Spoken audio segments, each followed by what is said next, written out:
This week we're going to take a look at a bump and run man beater out of the strong close out of the Steelers playbook. And the name of the play is called Y Trail. And this play is pretty effective as far as beating man and zone coverage, but like we said, we're going to go ahead and show you how we like to run it against bump and run man coverage. And there's two receivers that we want to concentrate on, and that's going to be the tight end, who happens to be Heath Miller. He's lined up right here. And then we also want to take a look at this guy, which is going to wind up being Mike Wallace, and he's lined up at the flanker position. So what we're going to do here is show you how to beat bump and run man coverage with these two receivers. And let's go ahead and take a look at the defense that we're going to run this against. And the particular defense that we're going to show here is the 3-4 odd two-man under, just a basic two-man type defense that you might see a lot of guys run.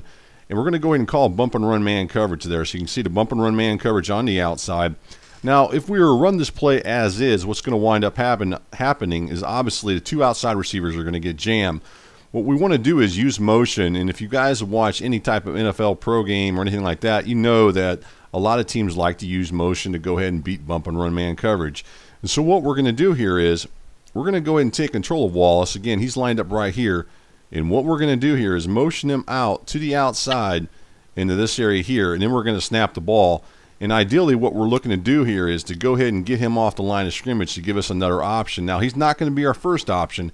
Actually, Miller, who's the tight end, he's actually going to be our first option, and then this guy would be our second option. So let's go ahead and take a look at this and just kind of walk you through it. So we're going to send him out in motion in that area there. And as we said before, the first option right there is going to be Miller as he comes across on his angle route. That's going to be the first receiver that we look to throw to. Let's go ahead and take a look at this one in instant replay and kind of get an idea what's going on with it. So as you can see from the top-down view as you're watching it, you're going to see that we sent Wallace in motion to the outside. So we sent him in this area here, and then what he's going to run is more or less a slant route. He's going to wind up breaking up in here, and then he's going to go up the field, and then he's going to wind up slanting to the inside. And then, of course, we wind up having Miller. He's going to wind up running his route into this area here and on that little angle route that he runs. So those are our two options. So if you're going to make your reads against this particular defense that we're showing, those would be your two reads right there. And that's what you're seeing on your screen as you look at it. Look how Miller comes up there right there. Now, if we zoom in a little bit, you can see that he's going to wind up getting some separation right there. The defender who's covering him goes to the outside. So you can see how this defender right here is in man coverage. He winds up going into this area here. And then by the time Miller winds up going to the inside, so here goes Miller going to the inside, right? Well, by the time he recovers, this defender right here, he's already a few yards behind him. So that allows us to go ahead and locate him with our quarterback. And then once we see him open, then we're able to go ahead and make that throw into there and make the completion for a nice pickup. And that's what you're seeing on your screen. Now, let's go ahead and look a little bit further down the field here. And let's go and look at Wallace, who we said was our second option. If you look, you'll notice that he has inside position on the defender that's covering him. So he could also be an option as well to throw to. So for us personally, as we said earlier, the two options that we're going to look to throw to whenever we make this is going to wind up being this guy right here, and then we're going to wind up having this guy right here. So those are be our two options as you look at your screen. So definitely two nice options that you can make the throw to as you look at it. So the first one, which we pointed out, was Miller, who we threw the ball to, and then the second option, which is Wallace, would be our other option. So you can see that we make it. Now, the only other thing we want to point out is you got to watch, in this particular defense, you wind up having a hook zone defender dropping back into this area here. Now you got to watch for any other defenders. Maybe you have a lineman. Maybe there's a lineman who drops back in this area here, or maybe he's playing QB spy. So you got to watch for that as well, because that may take away that route to Miller if you see that. And then you might have to do a couple different things. For instance, let's go ahead and clear the telestration.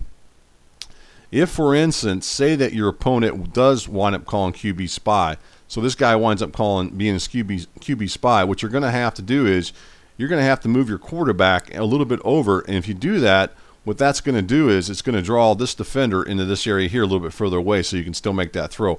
Matter of fact, let's go ahead and take a look at that before we get out of this video breakdown, because we want to point that out to you.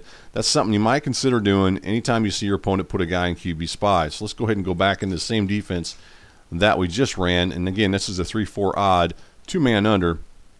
And what we're going to do here is we're going to go ahead and put this guy in QB spy. Now, let's go ahead and run the same play that we've shown. Let's go ahead and call bump and run man coverage. And then we're going to go ahead and put him in motion to the outside. And we go like this. Now, if we see QB spy, we got to move him over. And then what that's going to do is it's going to move that defender over as well. So keep that in mind.